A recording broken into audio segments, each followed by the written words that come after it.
አንተን ሊያድን የቻለው እኮ ኢየሱስ እንዳንተ አይነት ሰው ስለሆነ አይደለም፣ ስላይደለ ነው። እሱ ላይ ነው። ኢየሱስ ራሱን የማዳን አቅም አለው ወይ ወንድሜ? አለው። ታዲያ አድነኝ ብሎ እግዚአብሔር ለምን ይጸልያል? በቃ በስጋ ሰውነቱ ቅድም እኮ አንድ ነገር አንተም ጥሩ ነገር እስቲ የጸለየው በስጋ ሰውነቱ ነው የሚለው ነው። ዘንድ ይኸውልህ ከአብ ተልኮ የመጣ እኛን ሊያድን የሚችል እሺ፣ መንፈሱ አልጸለየም ወደ አብ፣ በስጋ ሰውነቱ ነው የጸለየው የሚለውን ማስረጃ። ስለዚህ በዚህ በሰውነቱ ለማኝ ነው፣ በሰውነቱ ነው የለመነው የሚለውን ማስረጃ አምጣ ወንድሜ። ትርክት፣ ተረት፣ የአባቶችህን ትምህርት ተውና ቢብሊካል የሆነ ማስረጃ አምጣ። በስጋ ሰውነቱ ነው የጸለየው የሚለው እንዴት? የጸለየው በሰውነቱ ነው በመንፈሱ አልጸለየም የሚለውን ማስረጃ አምጣ። በመንፈሱ ጸለየ የሚል ማስረጃ አለ አንተ? አዎ አሳይ። እንግዲህ ካመነ ይሄ ሰው ዛሬ ከወንጌል ትምህርት ይወጣል። ላሳያችሁ። መጀመሪያ አንተ በመንፈሱ ጸለየ የሚል አሳይ። ኧረ እኔ በመንፈሱ ሲያመልክ አሳያለሁ። ኢየሱስ አይደለም መጸለይ ሲያመልክ አሳያለሁ በመንፈሱ።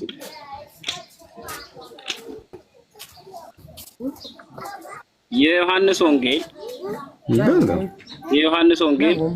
አንተ እኮ አሁን አንድ ነገር ላይ በእርግጥ በደንብ መስማት ብትችል ወይ መናገር ብትችል ኖሮ ምንም ቆይ ስማ፣ በእግዚአብሔር በፈጣሪ ስማ። ወንጌል እኮ መማርና መስማት ቢችል ሲሉ ያስቀኛል። እናንተ ስለማታውቁት ትሰግዳላችሁ፣ እኛ መዳን ከአይሁድ ነውና ለምናውቀው እንሰግዳለን። ነገር ግን በእውነትና የሚሰግዱ ለአብ በመንፈስና በእውነት የሚሰግዱበት ጊዜ ይመጣል፣ አሁንም ሆኗል። አብ ሊሰግዱለት እንደዚህ ያሉትን ይሻልና አለ። እዚህ ጋር ለምናውቀው እንሰግዳለን ያለው ኢየሱስ በምኑ ነው የሚሰግደው?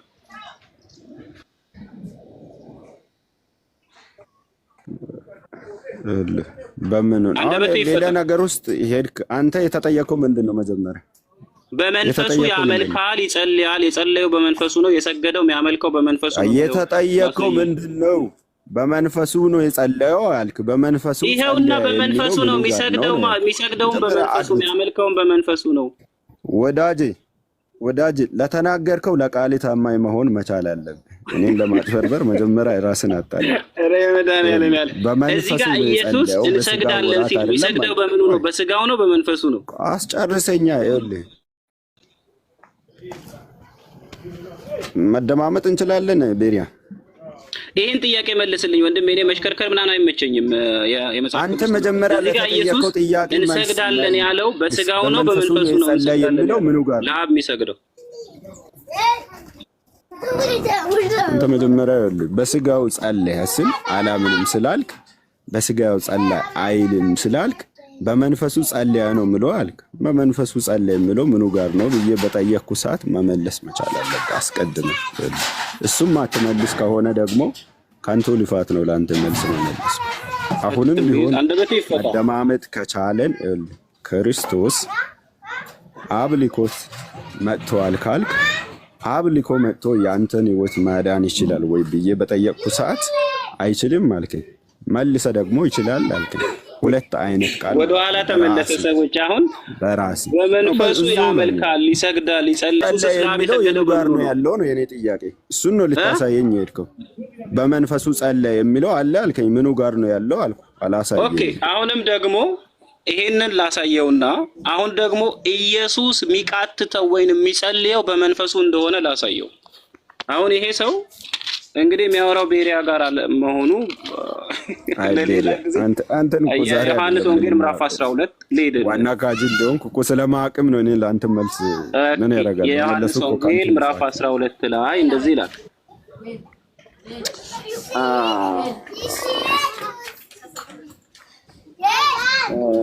ኦኬ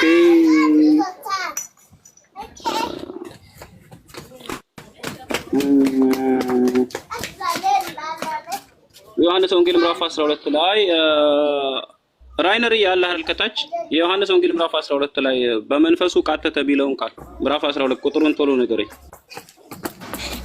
ምን አልከኝ? በመንፈሱ ቃተተ የሚለው ቁጥር ስንት? ቁጥር 23 ነው። ስንት አካባቢ ነው?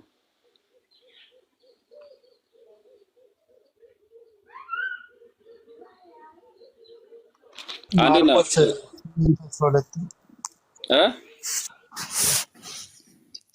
ማርቆስ 8:12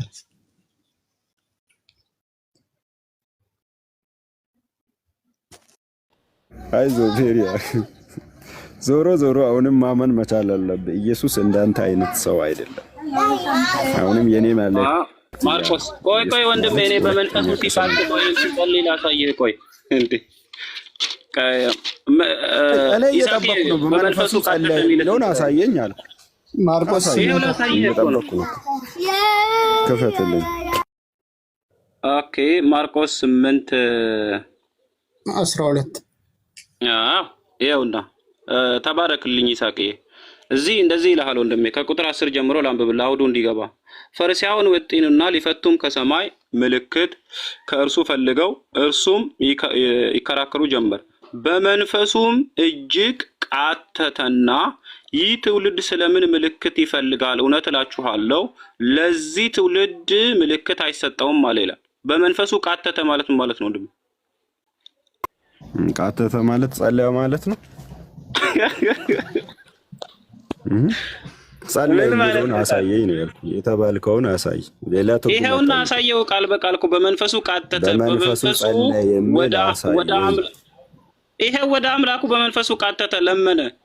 ቃተተ ማለት ለመነ ማለት እኮ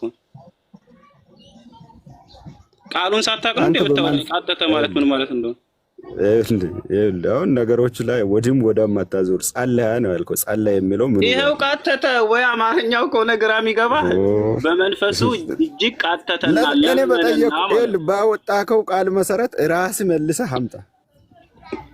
ጸለያ በመንፈሱ የሚለውን አምጣ። ይሄው አሳየው ወንድሜ።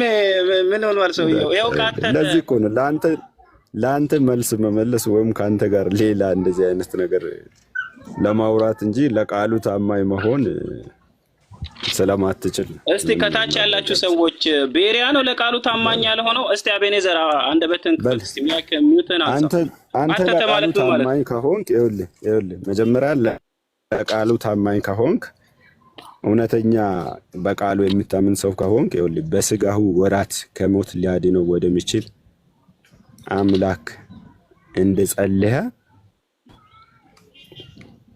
በትክክል በስጋው ወራት የሚለውን መቀበል ከቻልክ ይሄው በስጋው ወራት በመንፈሱ ጸልየዋል ይለን ነው እንግዲህ። አሁን ተሽከርክሮ በመንፈሱ በስጋው ወራት ቆይ አይደለም በስጋው ወራት ኢሞጂ አስቀምጡልኝ። ጌታን ነው የምላችሁ። ኦንሊ ጂሰስ ፈርሷል። ከዛሬ በኋላ ኦንሊ ጂሰስ በመንፈሱ አብ ነው የሚባለው ትምህርት እንደሌለ፣ በመንፈሱ ኢየሱስ እንደሚጸልይ እንደሚፈራ ጀምር። ኢየሱስ ራሱ እግዚአብሔርን የሚፈራው በመንፈሱ ነው።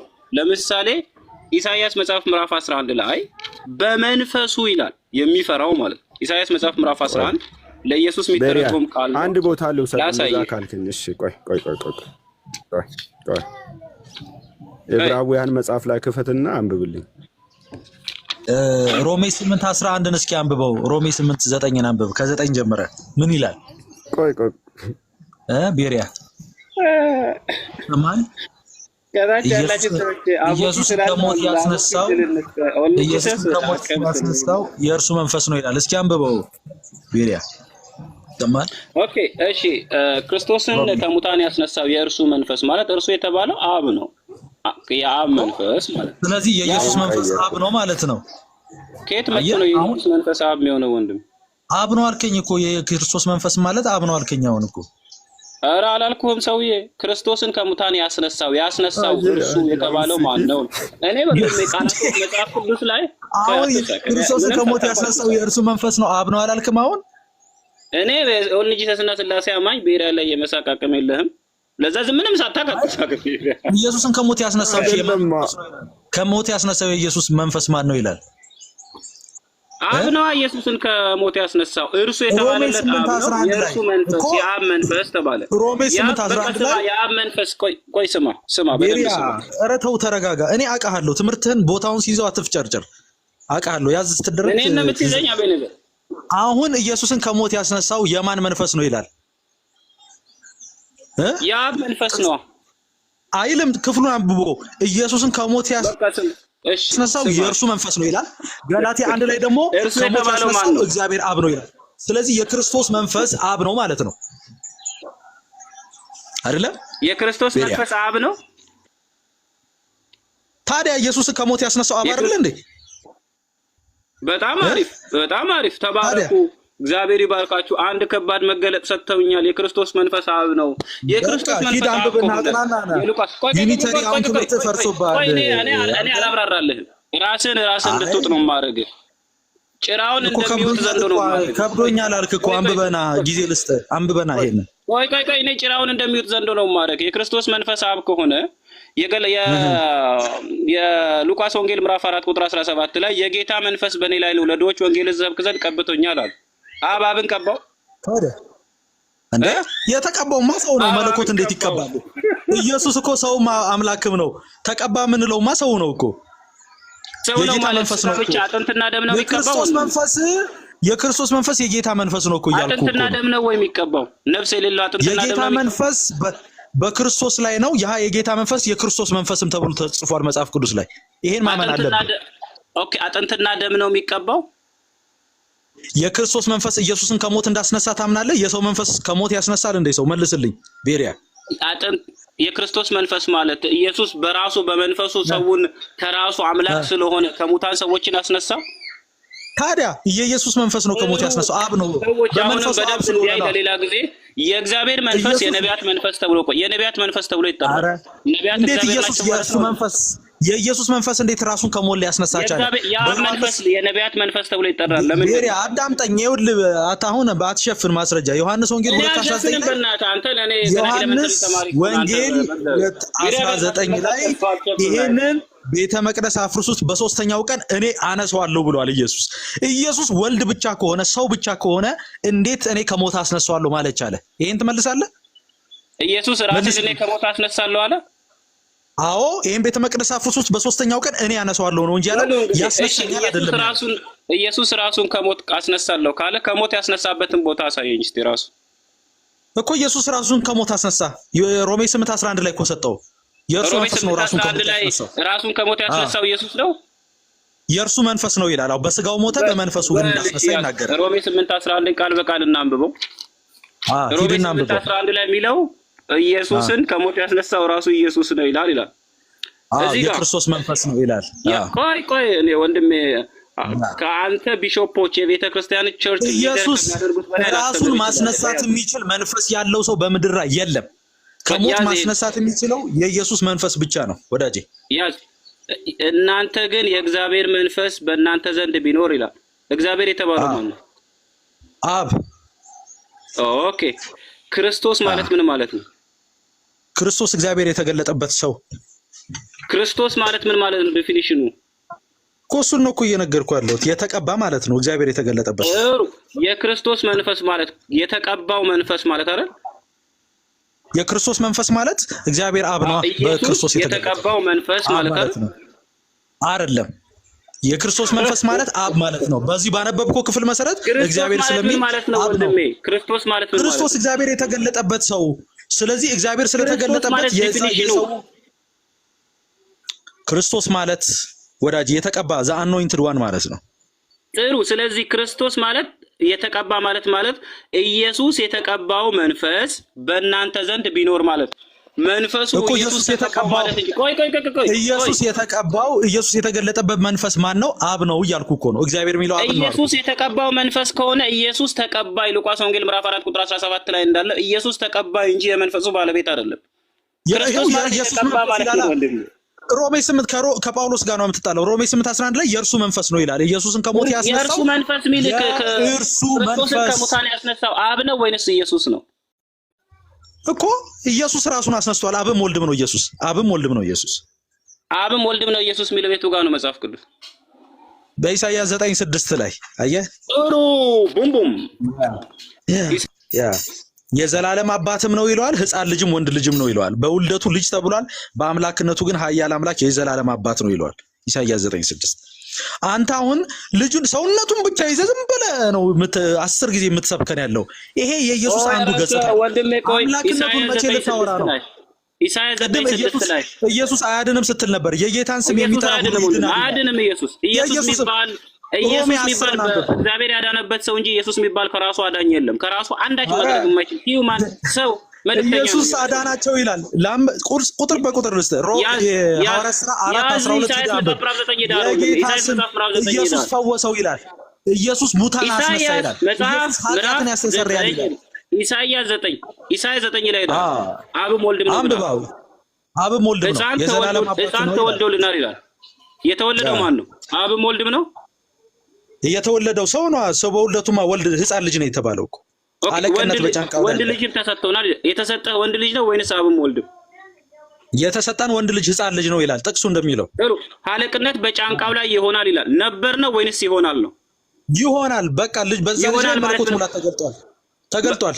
ይሆናል ማለት መች ነው የሚሆነው?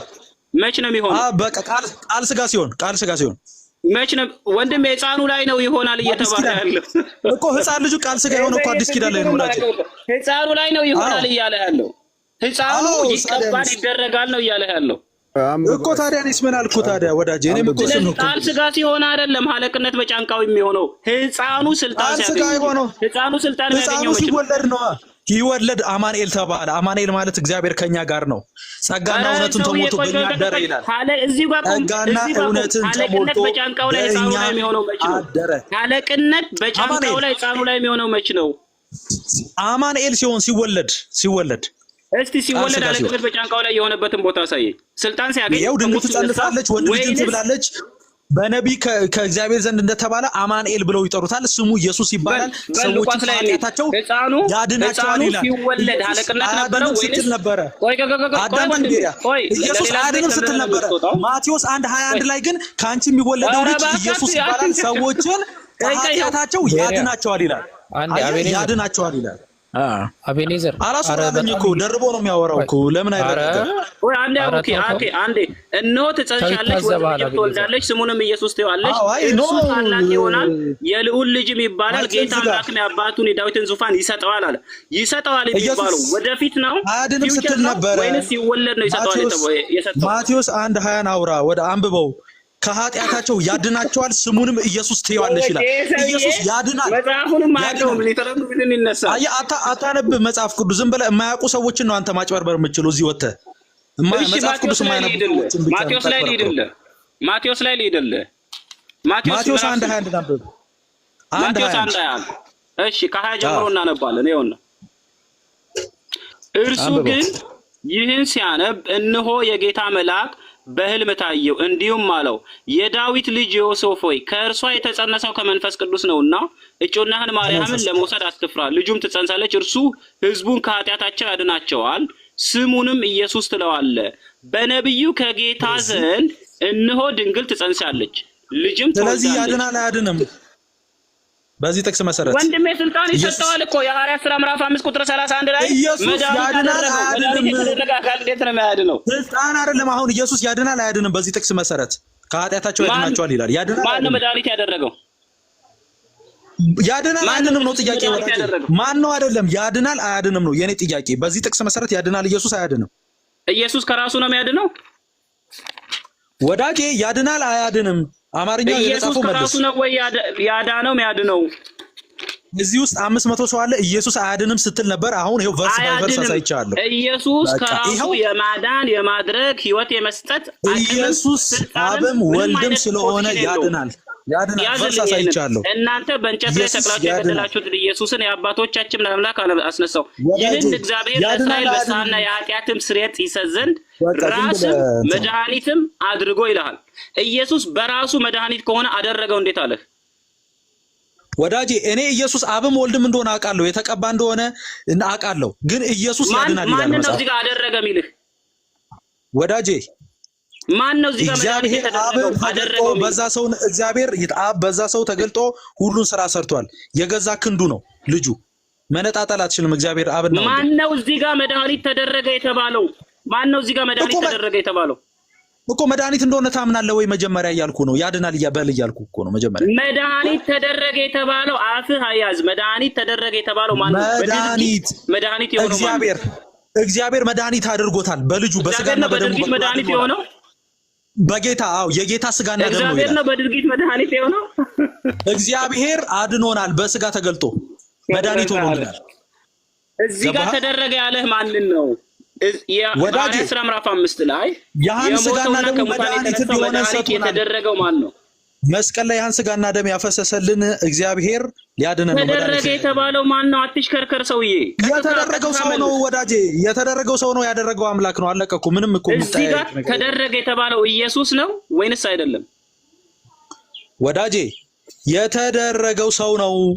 ኢየሱስ አብም ወልድም ነው እያልክ ነበር። እዚህ ጋር መድኃኒት የተደረገው ማን ነው? ኢየሱስ ነው አብም ወልድም ነው ወይንስ አይደለም? ይኸውልህ ኢየሱስ አብም ወልድም ነው። ተቀባ ስንል በሰውነቱ ነው። ስለዚህ አብም ወልድም ነው መድኃኒት የተደረገው ልጁ ነው ይላል። ልጁ የቱ ጋር ነው ልጁ መድኃኒት ተደረገ የተባለ? እዚህ ጋር ይታል። እሺ አንደኛ ዮሐንስ መልእክት 5:19 ሂድና አንብበው። 11 ሂድና አንብበው ወንድሜ። እዚህ ክፍል ላይ ኢየሱስ ተደረገ ይላል እንጂ ወልድ ተደረገ ይላል እኮ። አንብብ፣ ማስረጃ እኮ የሰጠው ነው። አንደኛ ዮሐንስ መልእክት 5 አንብበው። 5:11 ኦኬ። አንደኛ ዮሐንስ መልእክት ምዕራፍ 5 ቁጥር 11 እግዚአብሔር የዘላለም ሕይወት እንደሰጠን ይህም ሕይወት በልጁ እንዳለ ይላል። መድኃኒት ተደረገ ይላል ቃሉ። ስለዚህ ልጁ በልጁ እግዚአብሔር የሰጠን ሕይወት የት ነው ያለው? ተረጋግተን እናንብብ። በቃ ይሄን ሕይወት በልጁ የሰጠን አብ ነው ይላል። እኔ በእናትህ ፖለቲካ አትስራ። የማታውቀውን ነገር እያወራ ፖለቲካ አትስራ። እዚህ ጋር መድኃኒት ተደረገ የሚል አለ። ቻርጅ አልሰራላችሁም እንዴ? መድኃኒት ተደረገ የሚል አለ ወይ? እዚህ ጋር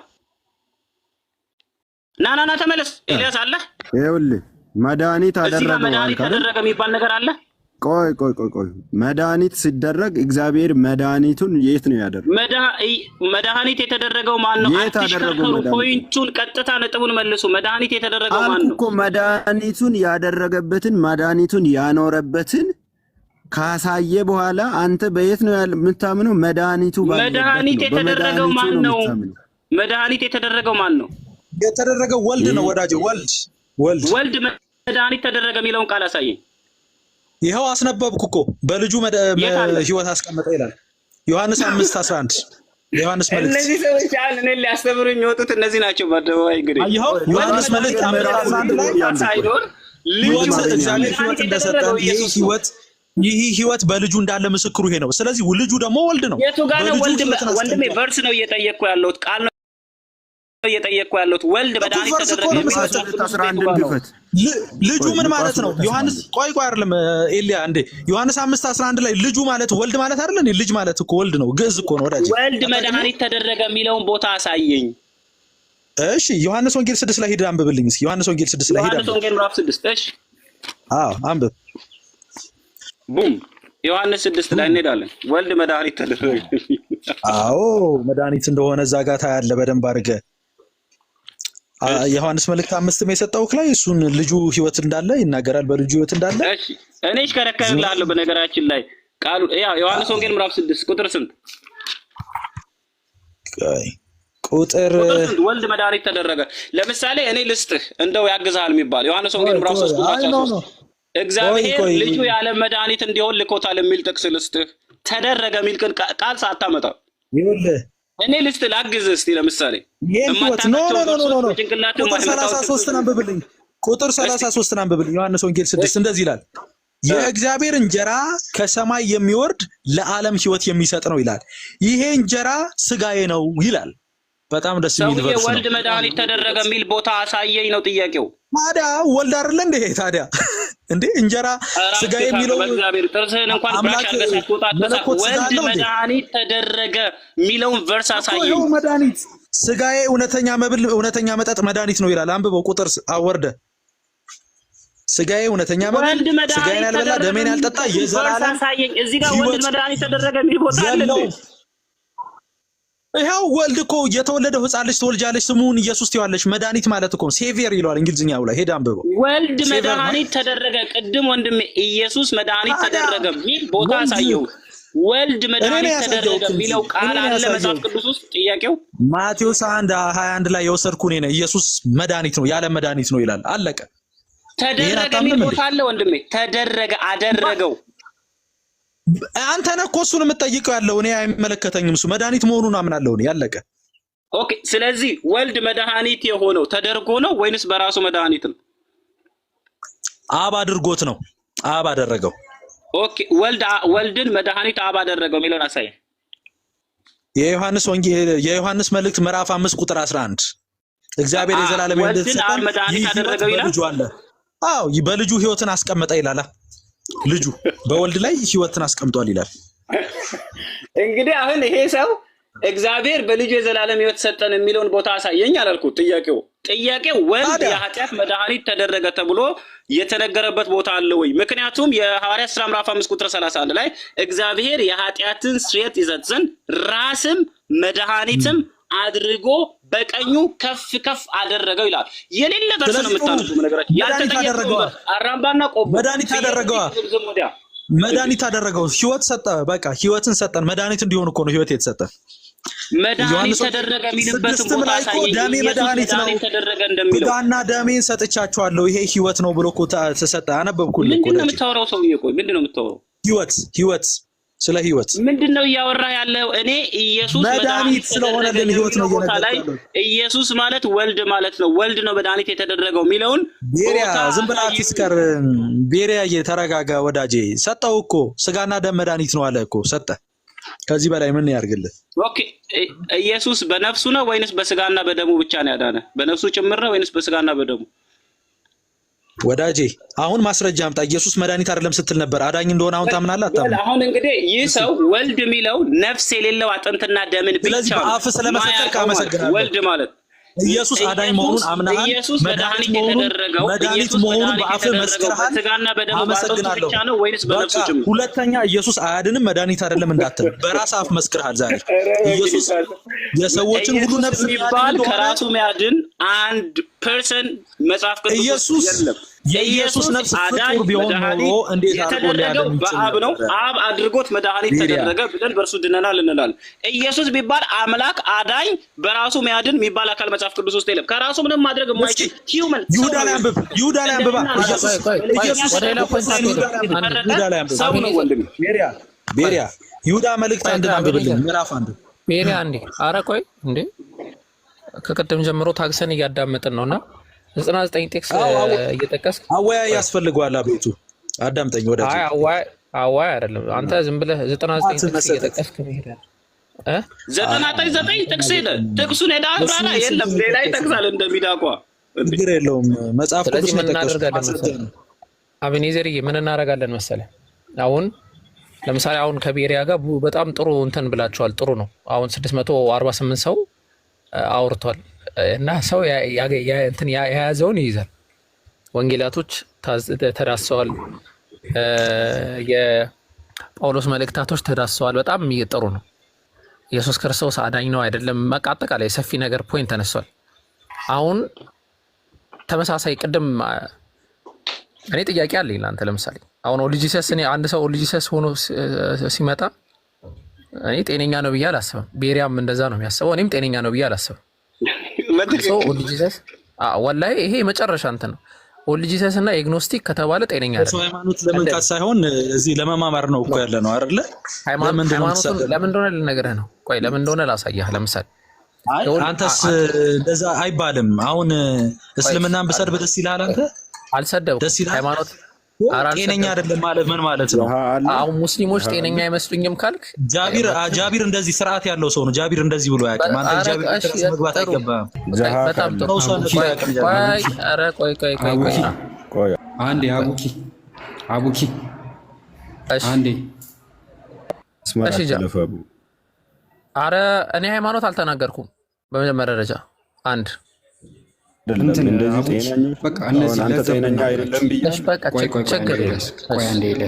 ኤልያስ አቡኪ እንትን ስለሆኑ አቤኔዘር ና ተመልሰ ናና በዚህ ምክንያትማ አትወጣም። በጣም ይቅርታ ና ይቅርታ በላችሁና ሙስሊም ዝሊ ቀጥሉ። አቤኒ ተመልሰ። አይ ምንም ስድብ አልተሳደብኩም። በመጀመሪያ ደረጃ አቡኪ አንድ ነገር ለቃሉ እሱ ታማኝ ከሆነ በሱም በኩል ሆነ ተናገር። ለኛም ደግሞ ኤልያስ አንዴ አቡኪ ጤነኛ አትመስለኝም እኮ ማለት እኮ ስድብ ነው። አታውቅም እንዴ? ችግር የለውም። በቃ ተሳድቤያለሁ። ስለዚህ ይቅርታ በለው። አይ ተመልሰህ ግን በዚህ ምክንያት እንድትወጣ አልፈልግም። እኮ ይቅርታ በለዋ። በጣም ይቅርታ ከልቤ። አዎ ና ተመለሰህ ግን ግባ። በዚህ ምክንያት እንድትወጣ አልፈልግም። እንዴ ተው እንጂ ስንት ነገር እየተባባላችሁ ቀጥላችሁ ከቤሪያ ጋር መጽሐፍ ቅዱስ ላይ እብዶች ብንኖር ለእግዚአብሔር ነው ይላል። እሱ እብድ ቢባል ለእግዚአብሔር ስለሆነ ምን ችግር አለው? አቤኒ ካለ ያስገባው። እኔ እንትንም ብዬ ሳይሆን በእውቀት እንወያይ። እኔ አዳምጣለሁ። ችግር ረጅም ሰዓት ስላወራ አዳምጣቸው። ስለዚህ አሁን ጥያቄ ብቻ ነው ማቀርበው። ጥያቄ ብቻ ነው ማቀርበው። ያ ፕሩቭ ማድረግ ስላለብኝ ያንን ነገር ላስቀምጥና እስቲ እንቀጥል። እስቲ ለምሳሌ አሁን አንተ አንድ አምላክ አለ ብለህ ወጣ ኤልያስ፣ እሺ አንተ ልጠይቅህ። ጃሃ ቆይ ከመጠየቅ በፊት የያዙትን አልጨረሱም። በልጁ ህይወት እንዳለ እግዚአብሔር በልጁ ህይወትን እንዳኖረ አቤኒ ማስረጃ እየሰጠው ልጁ ማዳን እንደሚችል እየተናገረ ነበር። ቤሪያ ያንን መቀበል ካልቻለ ለቃሉ ታማኝ ያለመሆኑን ቅድምም በነገራችን ላይ እኔ ከቤሪ ጋር እያወራሁ ቆይ ሌላ ነገር አታውራ። ቆይ አንድ ነው። ቆይ ስትጠይቅ እኮ ለመቀበል ካልሆነ ወይ ለመረዳት ካልሆነ መጠየቁ ትርጉም የለው። ቆይ ጥያቄውን እየመለስክ አይደለም። አንደኛ ምንድን ነው የአንተ ጥያቄ? አንተ ጠይቀኝ። አዎ፣ ስለዚህ ጥያቄ ላቅርብልህ። መጀመሪያ ዶክትሪናችሁን፣ ሀሳባችሁን ሰው መረዳት መቻል ስላለበት አንድ አምላክ አለ ብለህ ታምናለህ ወይስ አታምንም? መጀመሪያ አምናለሁ። ባስተውሎ አንድ አምላክ አለ። በጣም ጥሩ። የአንድ አምላክ ደግሞ ራሱን በኢየሱስ ክርስቶስ በኩል ገልጧል ብለህ ታምናለህ አይደለ? ልመልስልህ። እዚህ ጋር አሁን ኢየሱስ የሚለውን ትርጉም ስትረዳው ኢየሱስ ማለት አብም ወልድም ነው። ወልድ ነው። አሁን ለምሳሌ ልጅ የተባለው ወልድ ነው። እዚህ ጋር አንድ ነገር ላይ መረዳዳት መቻል አለብን። መጀመሪያ እኔ ኢየሱስ ሰውም አምላክም ብዬ የማምን ሰው ነኝ። አብም ወልድም ብዬ የማምን ነኝ እኮ ገብቶኛል። ራሱ አብ ራሱ ወልድ ሆኗል ነው የምትለው አይደለ? ቃል ስጋ ሲሆን አንልም እንደዛ። ስለዚህ አብና ወልድ ይለያያሉ? አይለያዩ። ስለዚህ አብ ነው ወልድ የሆነው ማለት ነው አይደለም? ስለዚህ አብና ወልድ የተለያዩ ናቸው አይደሉም? እሺ ዕብራውያን እንዴት ባለኝ ጠይቀኝ። ቆይ አይ ለምን ያው በቃ በጥቅስ ነው የምናወራው። በቃ አሁን እኮ እንትን ጀምረናል። ዕብራውያን ምዕራፍ 1 ቁጥር 8 ላይ ስለ ልጁ ግን አምላክ ሆይ ብሎ የሚጣራው ማን ነው? ጸሐፊው ነው። ልጁ አይደለም። እዚህ ጋር ግን አምላክ የተባለ። ቆይ በጣም ጥሩ። አይ እኔ አምላክ ተብሏል አላልኩም። የሚጣራው ማን ነው ነው ጥያቄ። ስለ ልጁ ግን አምላክ ሆይ ዙፋንህ ከዘላለም እስከ ዘላለም ድረስ ይኖራል አለ አይደለ? ስለ ልጁ ግን ብሎ እየነገረን ያለው ማን ነው? ጻፊ። እሺ እንዲህ ይላል ብሎ እየቀጠለልን ያለው ማን ነው? ስትል ተናጋሪው አምላክ ሆይ ዙፋንህ ከዘላለም እስከ ዘላለም ድረስ ይኖራል፣ የመንግስት በትር የቅነት በትር ነው ብሎ የሚናገረው ማን ነው? ጻፊው ነው አልኩ። ተናጋሪ ጻፊ ነው። በጣም ጥሩ። ስለዚህ ጸሐፊው ነው ይሄንን እየተናገረ ያለው። መዝሙረ ዳዊት ምዕራፍ 45 ላይ ኮት የተደረገ ጥቅስ ነው። ወደ መዝሙረ ዳዊት ምዕራፍ 45 እንመለስና ማን ነው ተናጋሪው? መዝሙረ ዳዊት ላይ ዳዊት ነው መዝሙረ ዳዊት ላይ እየተናገረ ያለው። ለማን ነው ዳዊት እየተናገረ ያለው? ለማን ነው? መዝሙር ትንቢት እኮ የተጻፈለት ነው። ክርስቶስ ማለት እኮ ሉቃስ ወንጌል ላይ አንብብልኝ። ለማን ነው እየተናገረ ያለው? ቆይ አስጨርሰኛ መጀመሪያ። አሁን እኮ አመጣህልኝ። ለምንድን ነው ወይ ለማን ነው ለሚለው ላይ እንሄዳለን። ሉቃስ ወንጌል ምዕራፍ 24 ቁጥር 44 ጀምሮ አንብብልኝ።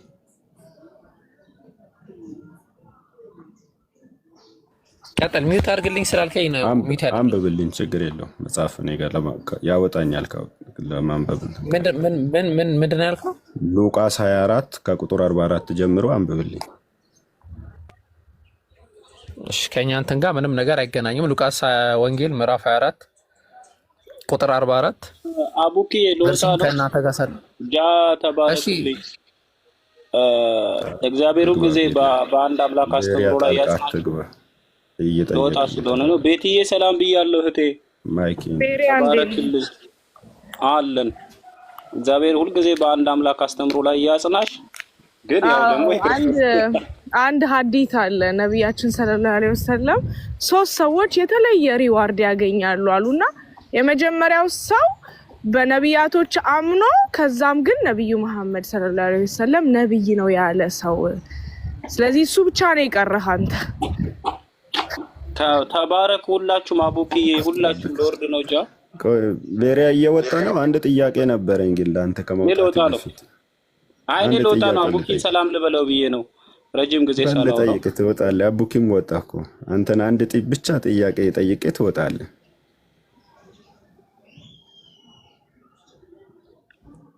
እኔ አበቃው እኮ ነው ያበቃውኝ። አሁን አጭር ጥያቄ ስለሆነ ነው። ምናልባት አንተን ጥያቄ የተሻለ መረዳት ያላት ከሷ ጋር ደግሞ ቀጥል። ቆይ እስኪ አንዴ መልሰህ ውጣልኝ እችን ከቻልክ እስኪ። ምናልባት አንተ መቼ መለስክለት ያ ሁሉ ጥያቄ ሲጠይቅህ? እኔ እሱን ስለማውቅ እኮ ነው ለሱም አልመልስም። ምክንያቱም እሱ ቃል ለማጣመም ወይም የሆነ እንዲህ ነው ለማለት ለሚመጣ ሰው መመለሱ ምንም ማትሪሊ እኛ እኮ በጣም ታዘብን ዛሬ። ችግር የለውም እሱ ፍርዱን አይተናል። ለምሳሌ እኔ አንድ ነገር ልንገርሽ፣ በቁርአንሽ መጥቼ የማየውን ነገር ባወራ የማየውን ትርጉም ቢሰጥ ከኔ ጋር ማውራትሽ ከንቱ ነው። እኔም አሁን ከሱ ጋር ሳወራ ብዙ ጊዜ መጽሐፍ ቅዱስን በማይተረጎም መንገድ ለሚተረጎም ሰው ማውራቱ ምንም ትርጉም የለውም። አሁን እናንተ ያንተ ትርጉም ትክክል እንደሆነ በምንድን ነው የምናውቀው? አዎ በምንድን ነው ማለት ማን ትክክል አደረገው? የትኛው ሚዛን፣ የትኛው መስፈርት፣ የትኛው ዓለም፣ የትኛው ትክክል ያልሆነውን ነገር ይኸውልሽ፣ ከቃሉ ከጠቀስኩ በቃሉ መሰረት ትክክለኛውን መቀበል አለመቀበል ያንቺ ስራ ነው። ግን ማጣመም ደግሞ ይሄ ሌላ የማየውን መንገድ ውስጥ ወይም ሌላ ጥላቻ ነው ማለት። እኛም አንተን አጣመምክ ማለት እንችላለን። አንተን ትክክል አያረግህም።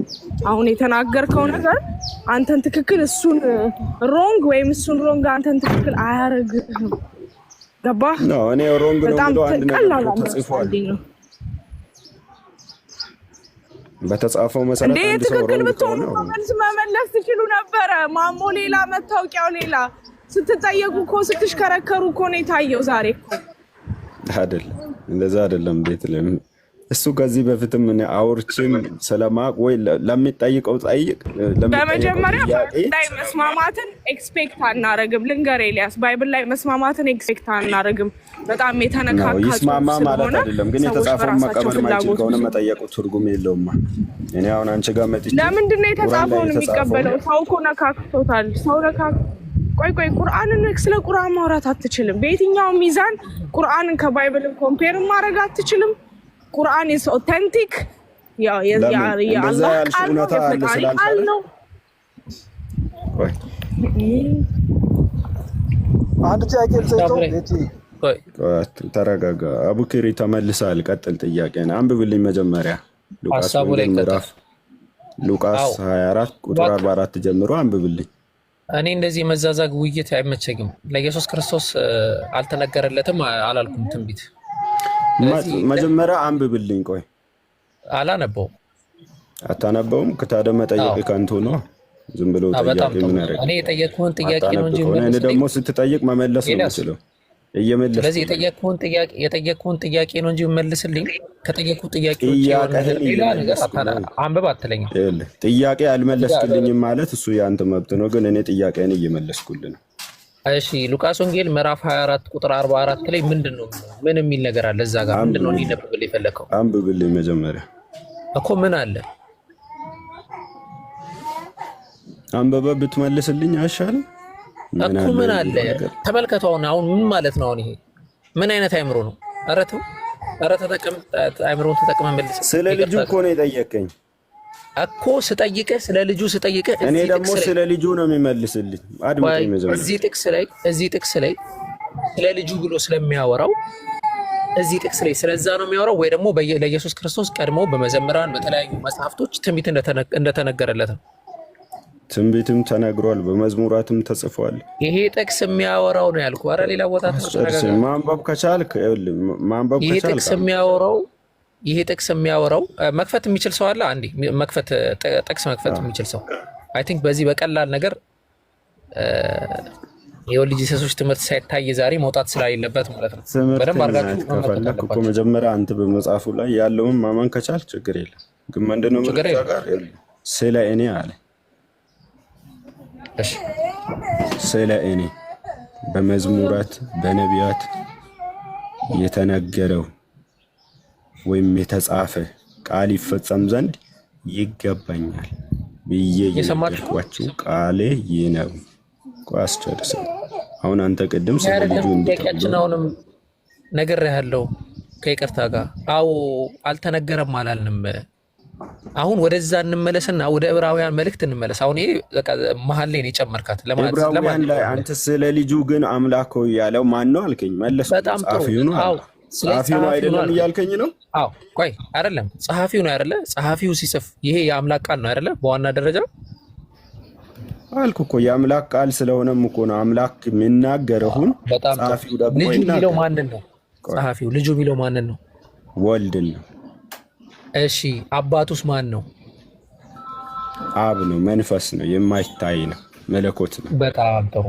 አዎ ግን አዎ ይሄ አሁን ዋና ጥያቄ አይደለም። አሁን ይሄ በደንብ ስለሚያብራራ ነው። ግን አንተ ባልከው መሰረት የማይታየው መለኮት አብና ልጁ አንድ አይነት ናቸው ነው የምትለው አይደለም? እኔ አንድ ነገር ብያለሁ። ቅድም አንተ ጠየቅኝ ይለያያሉ ወይ ስትል ለአብራራ ስል አይደለም ማለት ማብራራቱን ስላልፈለግኩ አንድ ደቂቃ አለ አብራራ። ጥሩ። አብና ወልድ አንድ ናቸው ሲባል አብ ማለት የማይታይ መለኮት የሆነ እግዚአብሔር ነው፣ የማይጨበጥ የማይዳሰስ ነው። ወልድ ማለት ደግሞ ቃል ሥጋ የሆነ ሁለተኛም የተወለደ ነው። ስለዚህ ወልድ የሚታይ ነው፣ አብ ግን የማይታይ ነው። ይህ የማይታየው በዚህ በሚታየው ተገልጦ ይኖራል እና ወልድ አንድ ናቸው ሲባል አንድ ሆኖ እየታየ ያለው ቃል ሥጋ የሆነ ወልድ ነው። ይሄ እግዚአብሔር ምንድነው? ሰማይና ምድርን የሞላ ነው። አብ ሲባል ሰማይና ምድርን የሞላ መንፈስ የሆነ እግዚአብሔር ነው። እና እኔ ባጭሩ ላቁምልህ እዚህ ጋር። አሁንም ቆይ በደንብ ለሌላው ሰው ግልጽ መሆን መቻል አለበት። አሁን በቻልከው መጠን አስተምሮት እየደበቀው ስለሆነ ማለት ነው። ግልጽ ነው ለልህ። አረ እኔ ችግር የለውም። አሁን አብ ራሱ ወልድ ነው ወይስ አይደለም? አብ ወልድ ነው አላልኩም እኮ። አብ ወልድ ነው ማን አለ? አንተ እኮ እዚህ ጋር አይደለም በለኝ፣ አይደለም በለኝ። በቃ ጊዜ መፍጃት ነው እኮ። አይደለም በለኝ። ማን አለ አልኩ። ብለሃል ብለህ የምትከራከረኝ እኔ እየጠየቅኩ ነው። እኔ እየጠየቅኩ ነው። ተመልከቱ። አብ ወልድ አይደለም። ስለዚህ አብ ወልድ አይደለም አይደል? አብ ወልድ አይደለም።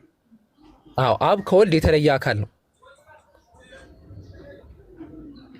አሁን ስለ አካል ስለ አካል ምን አብራራውልህ? መስማት ብትችል ኖሮ ግልጽ አድርገህ አብ አካል አለው አይባልም። በነገራችን ላይ አካል ስል ፐርሰን ማለት ነው። የለውም እግዚአብሔር ፐርሰን አይደለም። ፐርሰን ነው የምትጠራው አንተ ነህ አይደለም። የምርህን ነው? በሚገባ አብ ማለት ፐርሰን አይደለም። አይደለም። እርግጠኛ ነህ? በሚገባ። እሺ እንመለስበታለን። ስለዚህ በደንብ አስተውሎ አብ ማለት ፐርሰን አይደለም። ስለምንድን ነው የምናወራው ታዲያ?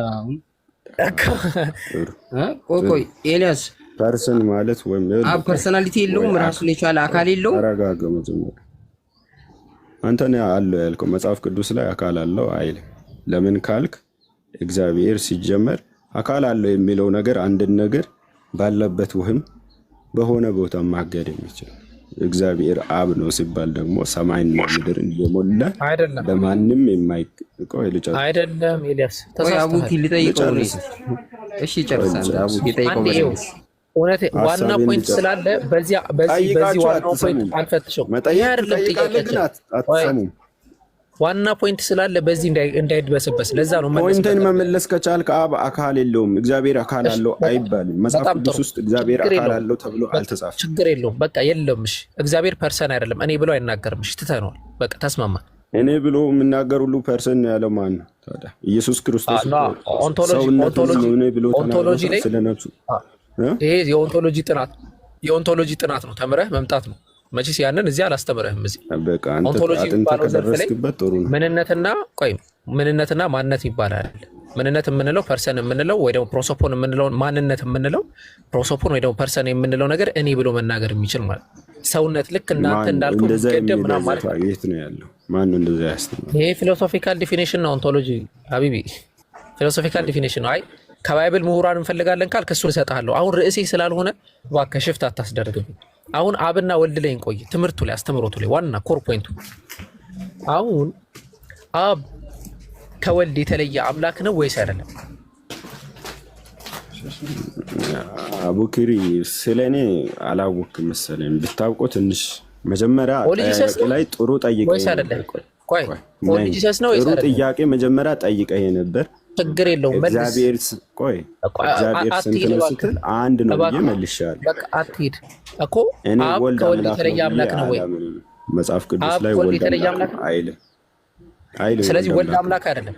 ወልድ አምላክ አይልም መጽሐፍ ቅዱስ እኮ ወልድ አምላክ አይደለም አይደለም። እሺ አምላክም ደግሞ በወልድ በኩል ተገልጧል አልተገለጠም?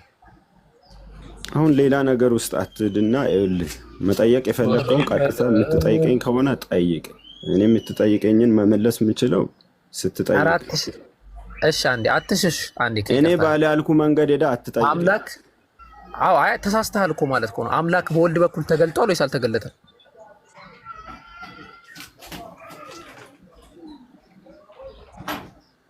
አንተ ጥያቄን መጽሐፍ ቅዱስ ጠቅሰህ በደንብ መጠየቅ የምትችል ከሆነ ጠይቅ። አለበለዚያ ግን ከንቱ ነው ማለት ተውኋት። ኦንሊ ጂሰስ ይሄ ነው ያልኩት ቅድም በዛ ምክንያት ነው።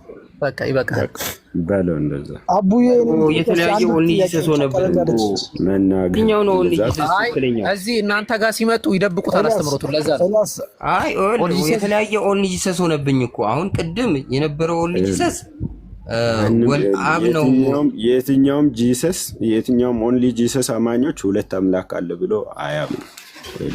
ኢየሱስ አምላክ ነው ስል ያ ብቸኛው አምላክ አብ ነው። ኢየሱስ ወልድ ነው ስል ያ ብቸኛው የእግዚአብሔር ልጅ ነው እያልኩ ነው ማምነውና ፐርሰን መሆኑን ካልክ እኮ አሁን አንተ ይኸውልህ ቢያንስ አብ መኖሩን ፐርሰን እንደሆነ ያምናል። መጽሐፍ ቅዱስ እግዚአብሔር ፐርሰን ነው ብሎ አያስቀምጥም አልኩ እኮ። ሲጀምር ፐርሰናሊቲ ያለው ማለት ነው እኮ ፐርሰናሊቲ አካል አለው። አብ አካል አለው የሚለውን እግዚአብሔር አካል አለው ብሎ መጽሐፍ ቅዱስ ውስጥ አላስቀመጠም። እኔ አካል አለ ብለህ የምትናገረው አንተ። ቆይ እኔ ማለት የሚችል ሁሉ አካል ነው ብለህ ከሌለው ታዲያ ምን ሆኖ ነው የሚናገረው ታዲያ? ከምንድን ነው ቃሉ የሚወጣው? አካል ከሌለው እግዚአብሔር አካል ሳይሆን አካላትን የፈጠረ ነው። ፍጥረታትን የፈጠረ አምላክ ነው እንጂ እሱ በማንም የተፈጠረ ለመናገር ሰማይ ይሁን ምድር ይሁን ብሎ